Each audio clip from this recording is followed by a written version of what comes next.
A real estate transaction could include the listing agreement, where the seller hire a listing agent and give listing agent exclusive right to list the property with a multiple listing system, and the buyer's representation agreement. Buyer find an agent to represent the buyer's best interest in the certain process. Financing instrument. Most of the real estate transactions involves financing items, including the details with the mortgage contract with the bank. Escrow agreement, which defines the deposit the buyer will put in the escrow account, and inspections, which will be required during the process, and title insurance and other contract. The elements for valid contract include the parties with legal entities, that is, who are the buyers and the sellers, the offer made and accepted, that includes the final offer price and the time for the offer. What are the lawful objects? What is the property involved in the real estate transaction? Is there any other considerations?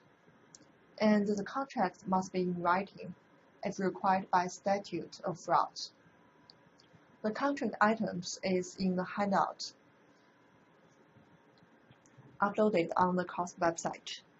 So the contract items will typically include the following details. The first is the date on which the offer is made, the name and marital status for the offerer, identification for the property, what is the purchase price offered, what is the date of closing, and what is the date buyer will take possession of the property. How about the financing terms? Is there any necessity for appraisal and inspections?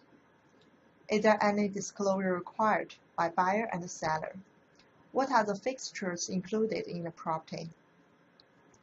Has the seller make a statement to provide clear title in the agreement? What is the deadline for the contract? Is there any final steps for walkthrough? How about the liquidated damages with the property and the dispute resolutions? Any specification on the escrow account? What is the date on which the offer will expire and the signature for the buyer? Statute of frauds, it requires return agreement in any transactions of the following. The first is the sale transactions, the sale of real estate or interest in real estate. The second is lease agreement for real estate for more than 1 year. The third is an agreement between the seller and the agent. So that is an agreement to employ an agent, broker, or other person to purchase, sell, or lease real estate for more than 1 year, or find a purchase seller leaser or lessee of the real estate for a term of more than 1 year. And the fourth one is an agreement by the purchaser of real estate to pay a debt secured by a mortgage or deed of trust on the property purchased. If the original offer is rejected, and sometimes you will receive a counter offer which specifies alternative property price and other conditions, the statute of limitations will set a time for the enforcement. A contract can be discharged or be terminated by performance. So performance refers to the process to end the contract. Rescission means termination of the contract, or release by one party of the other party's obligation under the contract, or novation to replace items in the original contract, or reformation to correct mistakes or change terms, or assignment of the contract to a new party, or breach, which is the completion of the contract. The requirement for valid deed includes the following. It must be in writing and describe the parties involved in the contract and the properties in the contract. The grantor or the seller must be legally capable of executing the deed, and there must be a granting clause. The deed must be signed by the grantor or delivered to and accepted by the grantee. There are different types of deeds: grant deed, quitclaim deed, warranty deed, bargain and sale deed, trust deed, reconveyance deed, sheriff deed, and tax deed. We will talk about those deeds in more details.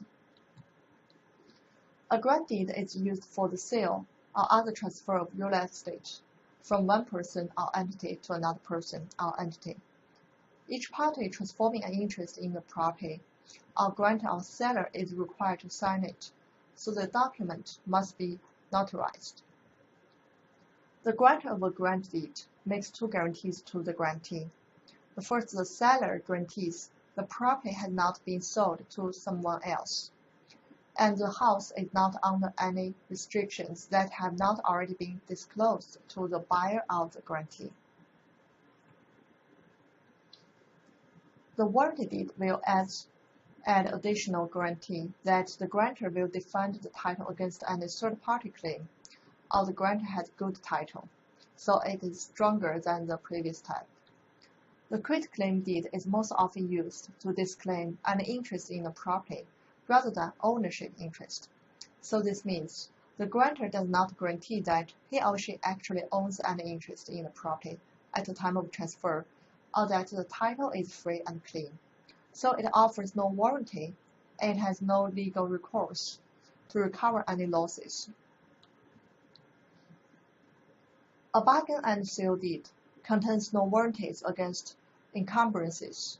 In some areas, it's used in foreclosure and tax sales, in which case a buyer would presumably purchase the title insurance to protect themselves. On the trust deed, the trustor or the owner transfers the title to a trustee as an impartial third party to hold for the benefit of the lender in the event of the trust's default.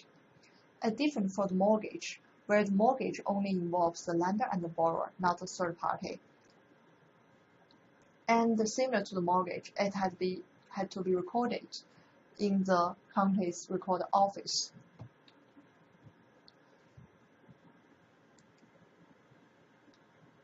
When the trustor on the deed of trust has repaid the underlying debt in full, it is the duty of the lender to notify the trustee so that the property can be deeded back to the trustor by means of a reconveyance deed.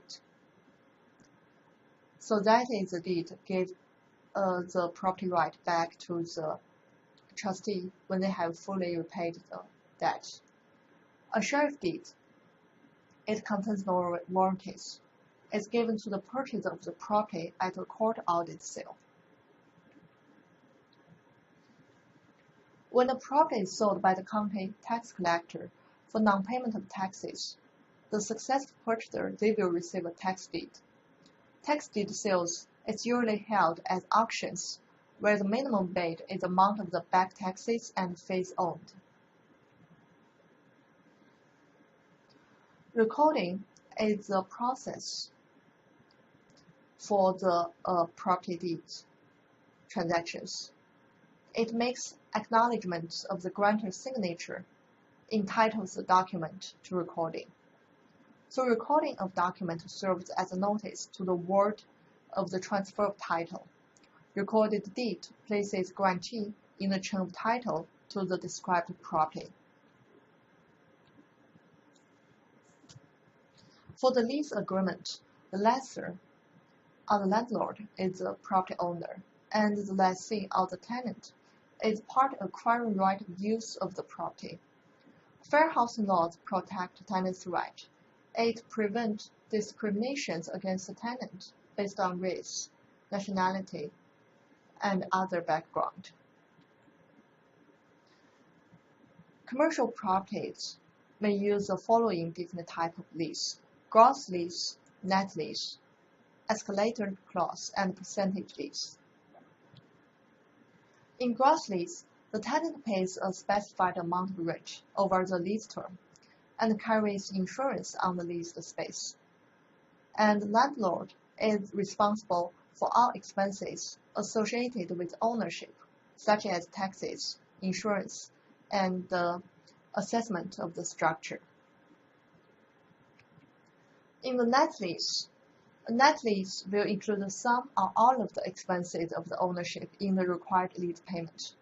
It is also called a triple net lease, absolute net lease on 3N lease.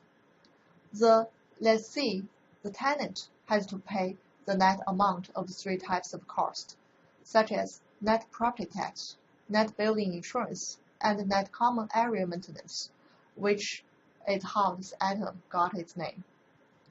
So in the net lease, the tenant pays the cost associated with ownership and taxation. Escalator clause. The rent payment increase is based on a specific index, for example, the consumer price index and the wholesale price index.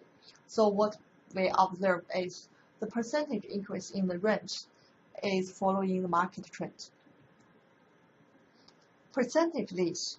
The rent payment is based on the income earned by the tenant, with a base amount set at the minimum to be paid. It is most of the time used for the shopping center. For example, in this case, Dennis and Isabel, they plan to open a retail store in a small shopping center. They're investing almost all of their capital in the inventory.